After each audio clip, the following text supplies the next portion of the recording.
பராசக்தியில் ஏன் எம்ஜிஆர் இல்லை? பராசக்தி சிவாஜி நடிச்ச படம், அதனால அதுல எம்ஜிஆர் இல்லை அப்படின்னு சும்மா ஜாலியா சொல்லிவிட்டு போயிடலாம். ஆனால் இப்போது புதியதாக திரைக்கு வர இருக்கக்கூடிய பராசக்தி படத்திலும் எம்ஜிஆர் சம்பந்தமான எந்த விதமான ரெஃபரன்ஸும் இருக்க போறதில்லை. அதுக்கு என்ன காரணம் அப்படின்னு பாத்தீங்கன்னா, தமிழ்நாட்டில் பல கட்டங்களாக இந்தி திணிப்புக்கு எதிரான ஒரு போர் நடந்திருக்கிறது. இதுல எந்த போரிலுமே எம்ஜிஆரே கிடையாது அப்படிங்கிறதா உண்மை. அந்த அடிப்படையில இந்தி திணிப்பு எதிர்ப்பு போராட்டத்தை மையமாக வைத்து எடுக்கப்பட்டிருக்கக்கூடிய இந்த பராசக்தியிலும் எம்ஜிஆருடைய ரெஃபரன்ஸ் எதுவும் வருவதற்கான ஒரு வாய்ப்பு இல்லை. Welcome to news roast. MGR திமுகவில இருந்து 1972 நீக்கப்பட்டார் அப்படிங்கிறதா எல்லாருக்கும் தெரிஞ்ச ஒரு வரலாறு. ஆனால் அதற்கு 10 ஆண்டுகளுக்கு முன்பாகவே எம்ஜிஆருக்கும் திமுகவுக்கும் பிரச்சனைகள் இருந்து கொண்டிருந்தது. கலைஞர் 1972 தான் திமுகவுக்கு தலைமை வகித்தார். 1962-63 அறிஞர் அண்ணா அவர்கள் திமுக தலைவராக இருந்த போதே கூட திமுகவுடன் எம்ஜிஆருக்கு முட்டலும் மோதலும் இருந்து வந்தது அப்படிங்கிறது ஒரு வரலாறு. பல பேரும் அறியாத செய்திகள் இது. எம்ஜிஆருக்கு திமுகவுடன் அது மாதிரி முட்டல் மோதல் இருந்து கொண்டிருந்த ஒரு காலகட்டத்தில் தான் இந்தி திணிப்புக்கு எதிரான 1965 போராட்டம் நடக்கிறது. எனவே எம்ஜிஆர் அதில் ஆர்வம் காட்டவில்லை அப்படிங்கிறது மிக குறிப்பாக நாம நினைவில் கொள்ள வேண்டிய ஒரு விஷயம். அதே நேரத்தில் தமிழ்நாட்டில் இந்தி திணிப்புக்கு எதிரான போராட்டம் நடந்து கொண்டிருந்த போது எம்ஜிஆர் கோவாவில் ஜெயலலிதாவுடன் நாணமோ அது நாணமோ பாட்டுக்கு டூயட்டுக்கு ஷூட்டிங் செய்து கொண்டிருந்தார் அப்படிங்கிறதும் இன்னொரு வரலாறு. ஆனால் எம்ஜிஆருடைய பக்தர்களும் அதிமுகவினரும் என்ன சொல்லுவாங்கன்னா, இந்தி திணிப்பு எதிர்ப்பு போராட்டத்தில் எம்ஜிஆர் கலந்து கொள்ள வேண்டியதில்லை. அதாவது சினிமா துறையில் இருக்கிறவங்க இந்த போராட்டத்தில் கலந்துக்கிட்டு சிறைக்கு போனால் அவர்களுடைய வருமானம் பாதிக்கப்படக்கூடும். அதுவும் இல்லாமல் அவர்களுடைய எதிர்காலம் பாதிக்கப்படுவதால் அவர்களால் திமுகவுக்கு கிடைக்க இருக்கக்கூடிய சில விஷயங்கள் எல்லாம் கிடைக்காம போயிடும் அப்படின்னு அண்ணா சொன்னதுனால தான் எம்ஜிஆர் இந்த போராட்டத்தில் கலந்துக்கல அப்படின்னு அவங்க இஷ்டத்துக்கு முட்டுவாங்க. ஆனால் காலம் முழுக்கவே எம்ஜிஆர் இந்தி திணிப்புக்கு எதிராக போராடவில்லை என்பதா ஒரு வரலாறாக இருக்கிறது. 1938 முதல் கட்டமாக இந்தி திணிப்புக்கு எதிரான ஒரு போர் நடந்த போது எம்ஜிஆர் திமுகவிலே கிடையாது. அவர் அப்போது காங்கிரஸ் ஆதரவாளராக இருந்தார், பழுத்த ஆத்திகராக இருந்தார். அவருடைய திரையுலக வாழ்க்கையின் ஆரம்ப காலகட்டம் அது.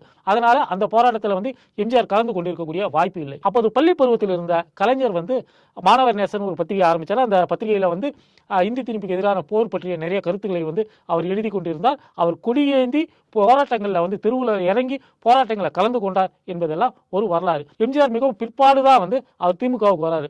1944 பேரறிஞர் அண்ணாவுக்கு எம்ஜிஆர் ஒரு நாடக நடிகர் என்கிற வகையில் அறிமுகமாகிறார். அவருடைய சக நடிகரான டிவி நாராயணசாமி கூட்டு போயிட்டு அண்ணா கிட்ட இவர் எம்ஜி ராமச்சந்தர், இவர் நடிகரான நடிச்சுக்கிட்டு இருக்கிறாரு, சினிமாலாம் கூட நடிச்சிருக்கிறாரு அப்படின்னு அறிமுகப்படுத்துறாரு.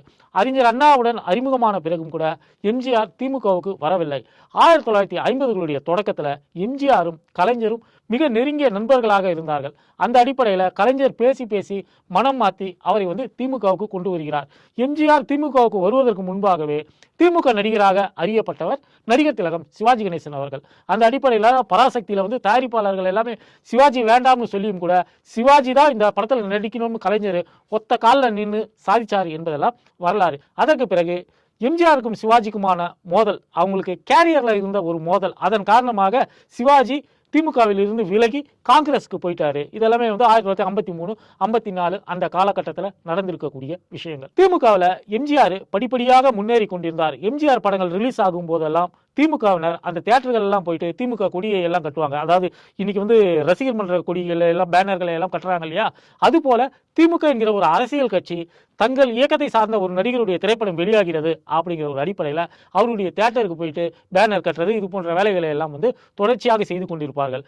இந்த திமுக தொண்டர்கள் தன்னுடைய ரசிகர்களாக இருக்கிற காரணத்தினால்தான் தன்னுடைய படங்கள் வசூல மாபெரும் வெற்றியை பெறுகிறது என்பதை எம்ஜிஆர் உணர்ந்திருந்தார். எனவே அவருடைய படங்கள்ல திமுக தொடர்பான அடையாளங்களை எல்லாம் காமிக்க தொடங்கினார். பாத்தீங்கன்னா நாடோடி மன்னன் படத்துல டைட்டிலேயே திமுக கொடி வரும். அவருடைய பெயர் படத்துடைய கதாபாத்திரத்துடைய பெயர் உதயசூரியன் இருக்கும். இது போன்ற வேலைகளை எம்ஜிஆர் செய்து கொண்டிருந்தார். அதுதான் உதயசூரியன், நம்ம தெய்வம், இருள் நீக்கி ஒளி காட்டும் இறைவன். அது இல்லைன்னா நீங்க இல்லை, நான் இல்லை, புல்பொண்டுகள் இல்லை, எந்த உயிரும் இல்லை. 1962 காலகட்டத்தில் என்ன நடக்குதுன்னு பார்த்தீங்கன்னா, திமுக மீது இருந்து எம்ஜிஆருக்கு திடீர்னு ஒரு மனவிலகல் ஏற்படுகிறது. அதற்கு முக்கியமான காரணமாக எதை சொல்லணும்னா, 1962ஆம் ஆண்டு சட்டமன்ற தேர்தலில் இந்தியாவிலேயே முதன்முறையாக ஒரு நடிகர் எம்எல்ஏவாக தேனி சட்டமன்ற தொகுதியிலிருந்து தேர்ந்தெடுக்கப்பட்டார். அவர் லட்சிய நடிகர் SSR. தனக்கு திரையுலகில் போட்டியாக இருக்கக்கூடிய ஒரு நடிகர் MLA ஆகிட்டாரு அப்படிங்கிறதுக்கு பிறகு தனக்கு அந்த வாய்ப்பு வழங்கப்படவில்லை அப்படிங்கிற ஒரு சிறிய எண்ணம் எம்ஜிஆருக்கு ஏற்பட்டு விட்டது. அதனால எம்ஜிஆருக்கு திமுக மீது இருந்து கொஞ்சம் கொஞ்சமா விலகணும் அப்படிங்கிற ஒரு எண்ணம் ஏற்பட்டிருக்கிறது. 1962 இந்தியா சீனா போர் நடக்கிறது. இந்தியா சீனா போர் நடந்த போதுதான் பேரறிஞர் அண்ணா அவர்கள் திராவிட நாடு கோரிக்கையை கைவிட்டார்கள். கைவிட்டதோடு இல்லாமல் அவர்கள் என்ன சொல்றாங்கன்னா, இந்த போருக்கு நிதியாக திமுக பணம் திரட்டி கொடுக்கும், மக்களிடையே போயிட்டு நாங்க வசூல் செய்து போர் நிதியை கொடுப்போம் அப்படின்னு அறிவிக்கிறாரு. அதற்கு பிறகு திமுகவினர் ஊர் ஊராக போஸ்டர் அடித்து போர் நிதியை கொடுங்க, திமுக வந்து பிரதமரிடம் வந்து போர் நிதி கொடுக்க போகிறது, அதற்கு காசு கொடுங்கன்னு சொல்லிட்டு ஊர் ஊராக மக்களிடம் போய் கையேந்தி வந்து வசூல் செய்து கொண்டிருக்கிறார்கள். அப்ப திடீர்னு எம்ஜிஆர் ஒரு ரயில்வே நிலையத்தில் காமராஜரை போய் பார்த்து அவர் தன்னுடைய கைக்கு ஆசை போட்டு ஒரு 25,000 ரூபாய் பணத்தை கொடுக்கிறாரு. அது திமுகவில் வந்து ஒரு சிறிய கொந்தளிப்பை ஏற்படுத்துகிறது. கட்சி ரீதியாக நம்ம வசூல் பண்ணிட்டு இருக்கிறோம். அப்படி இருக்கும்போது தனிப்பட்ட முறையில் தமிழ்நாட்டுடைய முதலமைச்சராக இருக்கக்கூடிய காமராஜர் அவர்களை நேரில் போய் பார்த்து எம்ஜிஆர் போய் பார்த்து காசை கொடுத்துட்டு வந்திருக்காரு. நம்ம கட்சி மூலமாக நம்ம கட்சி நிதியாக போய் சேர வேண்டிய காசை அவர் தனிப்பட்ட முறையில் கொடுக்கிறாரு. அதன் மூலமாக காமராஜரிடம் அவர் வந்து ஒரு உறவை வந்து புதுப்பித்துக் கொள்ள விரும்புகிறார் அப்படிங்கிற மாதிரியான ஒரு பிரச்சனை எல்லாம் நடக்கிறது. இதைத் தொடர்ந்து திமுகவில் வந்து எம்ஜிஆருக்கு எதிரான நிறைய கழக குரல்கள் வந்து எழும்ப தொடங்கின்றன. 1962 SSR MLA ஆக்கிட்டோங்கிறதுனால எம்ஜிஆரை வந்து அண்ணா வந்து கைவிட்டல, அவரை வந்து MLC-யாக மேலவைக்கு வந்து அனுப்பி வைக்கிறார். 1963 தொடக்கத்துல நிறைய பிரச்சனைகள் எம்ஜிஆருக்கும் திமுகவினருக்கும் இடையே ஏற்படுகிறது. அப்போ எம்ஜிஆர் வந்து திமுகவிலிருந்து சற்று விலகியே நிற்கிறார். இந்த பின்னணியில அவருடைய என் கடமை என்கிற ஒரு திரைப்படம் வெளியாகிறது. அந்த திரைப்படம் வெளியாகும் போது வழக்கம் போல திமுகவினர் தியேட்டருக்கு போய் கட் அவுட் வைக்கல, தியேட்டர்ல போய் பேனர் கட்டல, அந்த படத்தையே வந்து புறக்கணிக்கக்கூடிய ஒரு முடிவுல திமுக தொண்டர்கள் இருக்கிறார்கள். இதனால அந்த படத்துக்கு போதுமான ஓபனிங் கிடைக்கல. மறுநாளே எம்ஜிஆர் திமுக தலைமையை கண்டிச்சு MLC பதவியை ராஜினாமா செய்கிறார். திமுக தன்னை சரியா மதிக்கல, திமுகவில் நிறைய 5ஆம் படைகள் எல்லாம் சேர்ந்து இருக்கிறார்கள், அப்படி இப்படின்னு அவர் காரணத்தை சொல்லி அந்த MLC பதவியை ராஜினாமா செய்யும் போது SSR ஒரு அறிக்கை விடுக்கிறார். SSR மிக தெளிவாக எம்ஜிஆர் திராவிட இயக்கத்தின் துரோகி, திமுகவுக்கு துரோகம் செய்துவிட்டு காங்கிரசுடன் சேர பார்க்கிறார் அப்படின்னு சுட்டிக்காட்டி SSR விட்ட அறிக்கை இன்று வரை பலருக்கும் வந்து நினைவில் இருக்கிறது. இந்த திராவிட இயக்க வரலாற்றை அறிந்தவர்கள் பலருக்கும் நினைவில் இருக்கிறது. அப்போது அண்ணா வந்து சிறையில் இருக்கிறார்.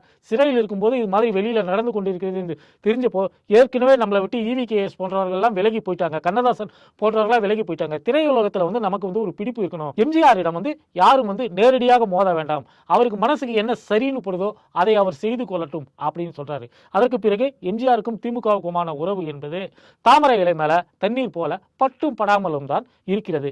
இப்படிப்பட்ட ஒரு காலகட்டத்தில் தான் பார்த்தீங்கன்னா இந்திய எதிர்ப்பு போராட்டம் வருகிறது. அப்போது திமுக இயக்கத்தில் எம்ஜிஆர் பெரிய பிடிப்புடன் இல்லை. இந்திய எதிர்ப்பு போராட்டம் ஜனவரி மாதம் 1965 ஜனவரி மாதம் வரும்போது அவர் அப்போ கோவால ஜெயலலிதாவுடன் ஷூட்டிங்ல இருந்தாரு. அதனால வந்து அவரை யாருமே கேட்கல, ஏன் எம்ஜிஆர் வந்து இந்திய எதிர்ப்பு போராட்டத்தில் கலந்துக்கல அப்படின்னு சொல்லிட்டு யாரும் கேட்கல. ஏன்னா அன்னைக்கு வந்து அவரை ஒரு திமுக தலைவராக பார்க்கக்கூடிய ஒரு சூழல் வந்து தொண்டர்களிடம் இல்லை. அதற்கு பிறகுதான் கொஞ்சம் கொஞ்சமாக பேச்சப் ஆகி எம்ஜிஆர் மறுபடியும் வந்து திமுகவுக்கு வருகிறார். 1965 ஜூலை மாதம் 1001 படம் ரிலீஸ் ஆகிறது. திமுகவினர் அந்த படத்துக்கு வந்து எந்த விதமான இதுவும் வச்சுக்காம, மனசுக்குள்ள எதுவும் வச்சுக்காம அந்த படத்துக்கு வந்து ஒரு பெரிய ஆதரவை கொடுக்கிறார்கள். இருந்தாலும் கூட அந்த படம் ரிலீஸ் ஆகி ஒரே வாரத்துல காமராஜருடைய பிறந்தநாள் விழா பெரியார் திடலில் நடக்கிறது.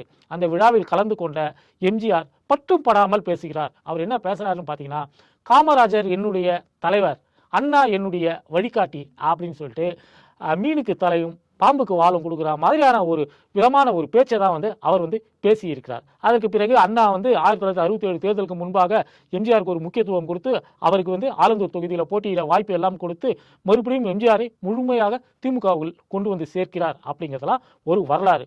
1972க்கு முன்பாகவே கிட்டத்தட்ட 3-4 ஆண்டு காலம் எம்ஜிஆர் திமுகவை விட்டு விலகி நின்ற ஒரு காலகட்டம் என்பது இருக்கிறது. அந்த காலகட்டத்தில் தான் இந்திய எதிர்ப்புடைய 2வது போர், மிகப்பெரிய ஒரு போர் தமிழ்நாட்டில் நடந்தது. அதில் எம்ஜிஆர் கலந்து கொண்டதே இல்லை என்பது யாராலும் மறுக்க முடியாத ஒரு வரலாறு. 1972 எம்ஜிஆர் வந்து சொத்து கணக்கு கேட்டாரு.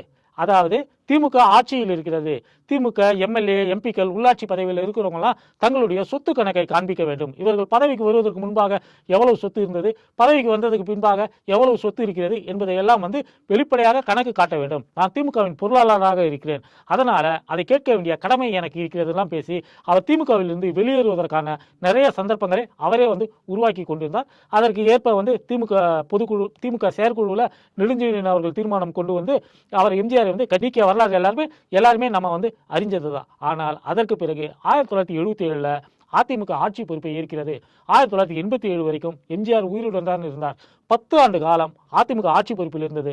அதிமுக ஆட்சி பொறுப்பில் இருந்த போது எம்ஜிஆர் திமுகவில் இருந்தப்ப கேட்டார் இல்லையா, எம்எல்ஏ எம்பி உள்ளாட்சி உறுப்பினர்கள்லாம் சொத்து கணக்கை காமிக்கணும்னு. அது போல அதிமுக ஒரு காலத்திலும் சொத்து கணக்கை காட்டியதே இல்லை. அதிமுக இருந்த யாருமே காட்டியதில்லை. எம்ஜிஆர் சொத்து கணக்கை காட்டினதில்லை, ஜெயலலிதாவும் காட்டினதில்லை, வேற யாருமே வந்து காட்டினதில்லை. அதனால 72 அவர் எழுப்பிய அந்த பிரச்சனைங்கிறது வந்து திமுகவிலிருந்து வெளியே போவதற்கான ஒரு சாக்காக தான் வச்சுட்டு இருந்தாரே தவிர்த்துட்டு அவர் உண்மையான அக்கறையுடன் அப்படி எல்லாம் ஒன்றும் கேட்கல. உண்மையில் கணக்கு காட்ட வேண்டிய பொறுப்பில் இருப்பவர் பொருளாளர் வந்து கணக்கு கேட்கிறாரு அப்படிங்கிறது உலகத்துல எங்கேயுமே நடக்காத ஒரு வியப்பான ஒரு விஷயம் தான். திமுகவை விட்டு வெளியில போன பிறகு அண்ணாயிசம் தான் என்னுடைய கொள்கை அப்படின்னு எம்ஜிஆர் சொன்னாரு. ஆனால் அண்ணா பின்பற்றிய எந்த ஒரு கொள்கையுமே எம்ஜிஆர் வந்து பின்பற்றியதே கிடையாது. குறிப்பாக இந்தி திணிப்புக்கு எதிரான ஒரு போர், அதை வந்து கடைசி மூச்சு வரை அண்ணா வந்து இந்தியை தமிழ்நாட்டில் கட்டாயமாக நுழைய விடமாட்டோம்னு முடங்கி கொண்டிருந்தார்.